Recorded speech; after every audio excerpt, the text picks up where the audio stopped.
Hello, நான் உங்கள் சூர்யா. இதோ இன்றைக்கி சண்டேங்கிறனால சிக்கனை வாங்கிட்டு போனேன். அதுக்காக என் ஃபேஸர் பேக்கை எடுத்துகிட்டு கிளம்பிட்டேன். வண்டி ஸ்டக் ஆச்சு. அதுக்கப்புறம் ஓகே ஆயிடுச்சு. கிளம்பிட்டு சும்மா ஃபுல் ட்ரெஸ்ஸில் போனேங்க. அதுக்கப்புறம் சிக்கன் கடைக்கு போயிட்டு 100 சிக்கனை வாங்கிட்டு பாத்திரம்லாம் பார்த்தா இந்த நிலமை இருக்குது. அதுக்கப்புறம் கழுவிட்டு சிக்கன் எடுத்து கழுவலான்ட்டு போனேங்க. போயிட்டு சிக்கனை கழுவிட்டு ஒரு வழியாக எல்லாத்தையும் முடிச்சிட்டேன்.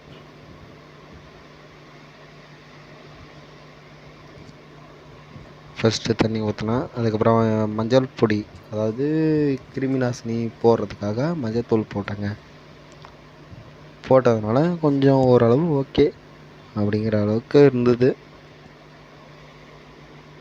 ஏன்னா ஒரு ஆள் சாப்பிட்ற அளவுக்கு தாங்க நான் வாங்கிட்டு வந்தேன். 1/4 கிலோ தான். அதாவது 2 வேளைக்கு சாப்பிட்லான்ட்டு.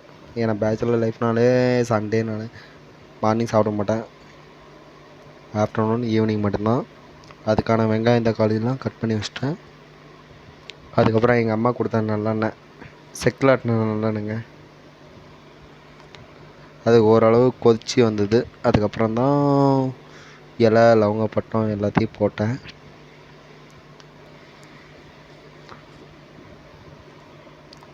போட்டுட்டு பெருஞ்சீரகம்லாம் போட்டேங்க. அதுக்கப்புறம் நல்லா பொரிஞ்சு வந்தது. அதுக்கப்புறம் மிளகாய், அதாவது பச்சை மிளகாய் போட்டு வதக்கிட்டு வெங்காயத்தை போட்டேன். அது இன்னும் ஃபயர் ஆச்சு.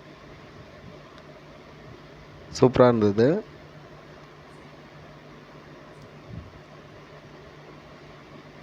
அதுக்கப்புறம் கொஞ்சம் வெங்காயம்லாம் வதங்கினதுக்கப்புறம் தக்காளியை போட்டேன்.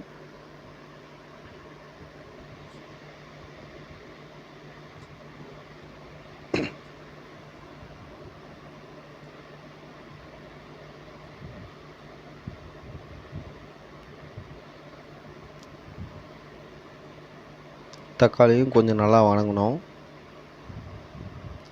வதங்கினதுக்கப்புறம் சிக்கனை எடுத்து அதில் உள்ள போட்டேன். உங்களுக்கே தெரிஞ்சிருக்கும், இஞ்சி பூண்டு பேஸ்ட்டு எல்லாம் போடணுன்னு.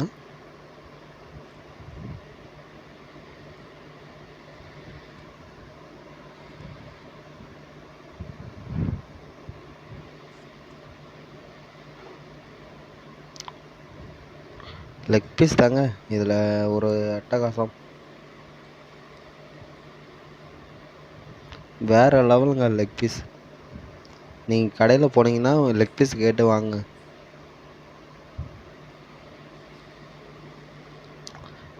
பேச்சுலர் அடுப்பு இப்படி தான் இருக்கும். அதுக்காக நீங்கள் டோன்ட் வரி பண்ணிக்காதீங்க.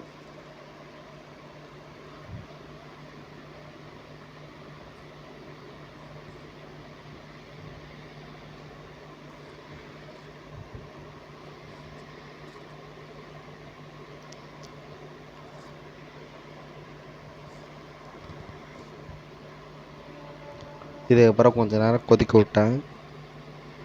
எங்கள் அம்மா கொடுத்த மிளகாய் பொடி, சிக்கன் பொடியெல்லாம் போட்டதுக்கப்புறம் மிளகாய் பொடி போட்டேன். எங்கள் அம்மா கொடுத்தது. அதையும் போட்டு உப்பு நமக்கேற்ற அளவு, அதாவது உங்களுக்கு எந்த அளவு பிடிக்குமோ அந்த அளவு போட்டுங்க. மூடி வச்சுட்டேன். இது ஸ்டார்டிங் ஸ்டேஜு. அடுத்த ஃபைனல் ஸ்டேஜ் நல்லா இனிஷியலாக கொதிச்சு வந்ததுக்கப்புறம் இந்த மாதிரி இருக்கும். இது உங்களுக்கு எந்த அளவுக்கு கொதிக்கணுமோ அந்த அளவுக்கு பார்த்துக்குங்க. இது நான் சாப்பிட்ற ஸ்டேஜு. நல்லா இருந்துச்சுங்க. ஆனால் வேறு லெவல். நான் சொல்கிறது எனக்கு தான் எப்படி சொல்கிறது, நான் ஒரு ஆள் தான் சாப்பிட்டேன், அதனால் எனக்கு தான் தெரியும். லெக் பீஸ் தாங்க வேறு லெவல். அந்த லெக் பீஸ் சாப்பிட்ற ஒரு சுவையே தனி தான்.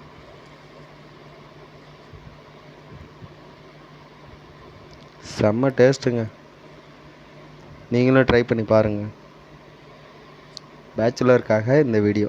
சப்ஸ்கிரைப் பண்ணுங்கள், லைக் பண்ணுங்கள், கமெண்ட்